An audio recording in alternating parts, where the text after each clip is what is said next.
Hi folks, this is all the fruit. I'm in the beautiful city of Heidelberg. We're in the last days of March and I'm in a bit of a pickle.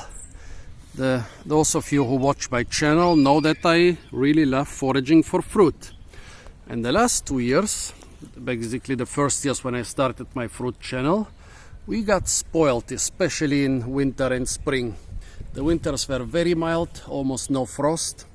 You could basically pick hundreds of fruit species and varieties around Christmas or New Year's, and even in March and April you could probably find about 100 different fruit from last autumn still on the shrubs and trees. And also last spring was so mild that at the same time you already got ripe cherries and strawberries and other mulberries and a couple other spring fruit in April. So basically the new fruit season started in April and the fruit season of last year ended around May or June. Well, this year we had a bit more frost. Well, the last 2 years you could even forage for nightshade, which is very frost sensitive in spring. It actually survived the winter and produced fruit throughout the winter. This year, right now, of course, you can forage for nice flowers and spring greens and also for roots and bulbs and tubers, but not so many fruit. Last year I found a lot of nice hawthorn and firethorn in winter. This year, nothing. Last year, well, also in spring, up until May, June, I found those. Also ornamental apples, lots of those small Malus baccata and similar ones. You could basically eat them all the way to April and into May. This year, most of the trees I check, nothing. Well, what can you actually pick? Well, don't pick the Symphoricarpus fruit, relatives of the snowberry. They are toxic. Don't eat them. Don't pick the European privet, it's also toxic.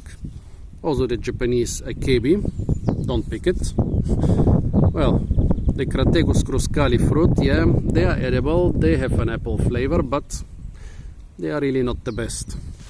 Well, I did something stupid. I picked the fig from this little shrub over there. As you can see, the fig is very green and is a fig from last year.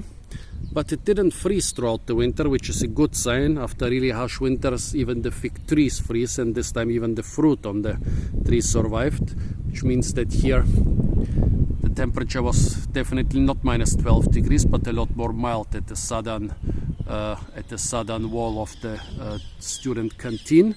Maybe I should have left this fig. Maybe it would have become a very early spring fig this year, but I was so stupid and picked it.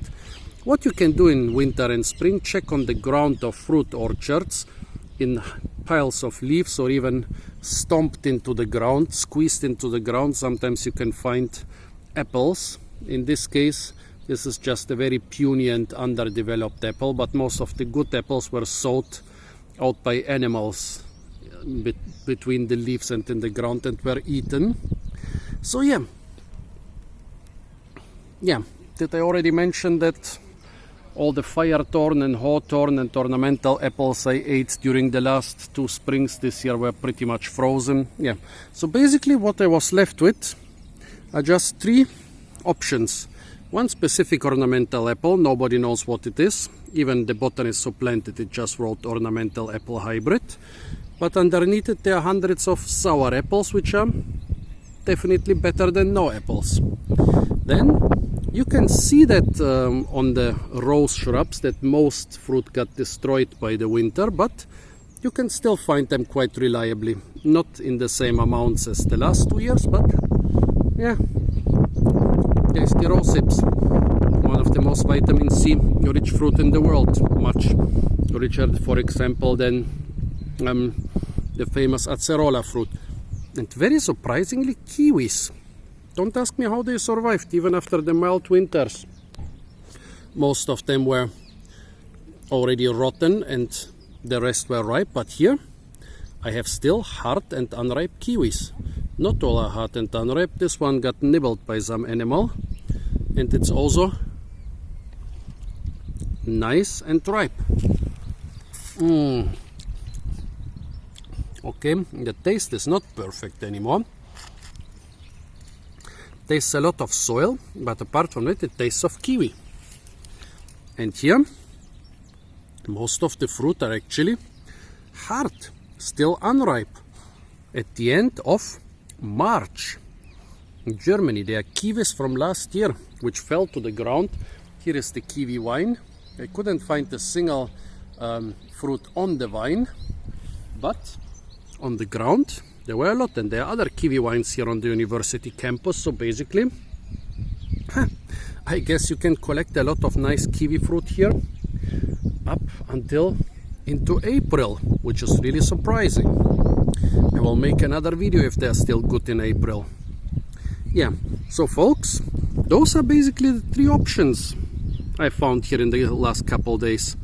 One specific type of ornamental apples, rose hips, which are the most common, and kiwis. Well, kiwis and this specific ornamental apple you will find on very rare occasions. So basically, most of you, if you are in Germany right now, will be stuck with foraging for rose hips. Still better than nothing, and the cherries are flowering, in this case ornamental cherries, but still, I hope that in 6 weeks or so, we'll have the first cherries and strawberries.